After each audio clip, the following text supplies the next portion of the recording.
তৃতীয় ধাপের উপজেলা নির্বাচনে সার্বিকভাবে শান্তিপূর্ণ ভোট হয়েছে, তবে বিচ্ছিন্নভাবে বেশ কিছু কেন্দ্রে ঘটেছে সহিংসতা। চট্টগ্রামের আনোয়ারায় দুই চেয়ারম্যান প্রার্থীর সমর্থকদের সংঘর্ষে আহত হন দুজন। সাতক্ষীরার কলারোয়ায় সংঘর্ষে আহত একজন। সুনামগঞ্জে ভোট কক্ষের ভেতরে ধারালো অস্ত্রসহ এজেন্টকে আটক করা হয়। এছাড়া জাল ভোটের দায়ে আটক হয় 16 জন।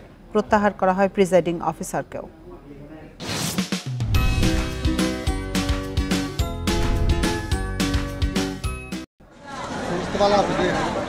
ভোট গ্রহণ শুরু 3 ঘন্টা পর ধাওয়া পাল্টা দেওয়ার ঘটনা চট্টগ্রামের আনোয়ারায়। দুই চেয়ারম্যান প্রার্থীর সমর্থকদের সংঘর্ষে আহত হয় দুজন। আতঙ্ক ছড়ায় ভোটারদের মধ্যে।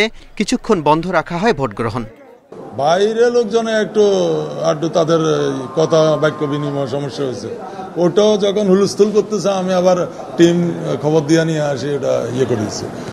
সাতক্ষীরার কলারোয়ায় হামলায় একজন আহত হয়। এ ঘটনায় পুলিশ আটক করে 3 জনকে। পটিয়ার পূর্ব পিঙ্গলা সরকারি প্রাথমিক বিদ্যালয় কেন্দ্রে ব্যালট পেপার ও সিল ছিনতাইয়ের ঘটনায় ওই কেন্দ্রের ভোট গ্রহণ স্থগিত করা হয়। সুনামগঞ্জের দোয়ারা বাজারের ভোট কেন্দ্রে চেয়ারম্যান প্রার্থী আরিফুল ইসলাম জুয়েলের এজেন্ট মাসুক মিয়া ধারালো অস্ত্র নিয়ে কেন্দ্রে প্রবেশ করেন।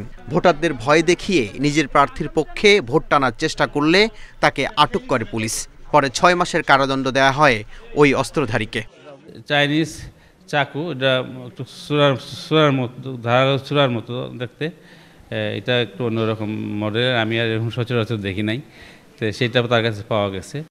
ফেনীতে জাল ভোট দেওয়ার অভিযোগে সহকারী প্রিজাইডিং অফিসার ও পোলিং এজেন্ট সহ 14 জনকে আটক করে আইনশৃঙ্খলা বাহিনী।